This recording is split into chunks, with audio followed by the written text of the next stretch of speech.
ધીરે ધીરે ધીરે કરતો ડિસેમ્બર મહિનો છે, નજીક આવી રહ્યો છે અને આ ઘરની અંદર દીકરી અંકિતાના લગ્ન છે એ પણ નજીક આવી રહ્યા છે. બસ થોડા જ દિવસની અંદર આ દીકરી છે એ હવે પારકી થાપણ થવાની તૈયારી છે અને એ સમયે દીકરી જુએ છે કે ઘરના પટાંગણની અંદર લાઇટ શરૂ છે. પપ્પા જાગે છે અને આટા ફેરા મારી રહ્યા હોય છે. દીકરી જુએ છે કે પપ્પા શું કરો છો, અને ત્યારે પપ્પા કહે છે કે બેટા આવતીકાલે તમારો આ કરિયાવર છે એ તમારા સાસરે મોકલાવવાનો છે અને દેશ વિદેશથી હવે ભેગી કરેલી વસ્તુઓ છે એને હું ચકાસી રહ્યો છું કે બરોબર છે કે નહીં. દીકરી કહે છે કે આવું પપ્પા બેસો ને, થોડી વાર મારે તમારી સાથે વાત કરવી છે. તમને કે મને બંનેને આ કામથી ઊંઘ નથી આવતી. દીકરી છે અને એના પપ્પાની સાથે ઝૂલા ઉપર બેસે છે અને દીકરી એવું કરિયાવરની ઉપર નજર નાખતા એવું જુએ છે ને કહે છે કે પપ્પા આ કરિયાવરની અંદર હજી મને કંઈક ઘટતું એવું લાગે છે.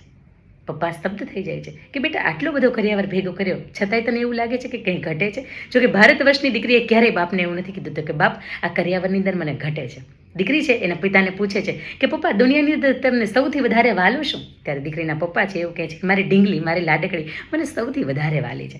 પપ્પા તેમ છતાં મને તમે સાસરે મોકલશો ને? પપ્પા કહે છે કે હા બેટા, આ સમાજને સારું લગાડવા માટે, સમાજની રીતિ રિવાજ મુજબ ભળવા માટે અને સમાજની વચ્ચે એક નિયમ પરંપરાને પાલન કરવા માટે મારે તને સાસરે મોકલવી પડશે. પપ્પા આ સમાજને સારું લાગે એટલા માટે તમે મારાથી દૂર રહી શકો તો તમને મને સારું લાગે એટલા માટે તમારા જે 2-3 વ્યસન છે એનાથી તમે દૂર ન રહી શકો. આવો કરિયાવરની અંદર મને આટલું જ ઘટે છે. આપશો? અંકિતાની વાત.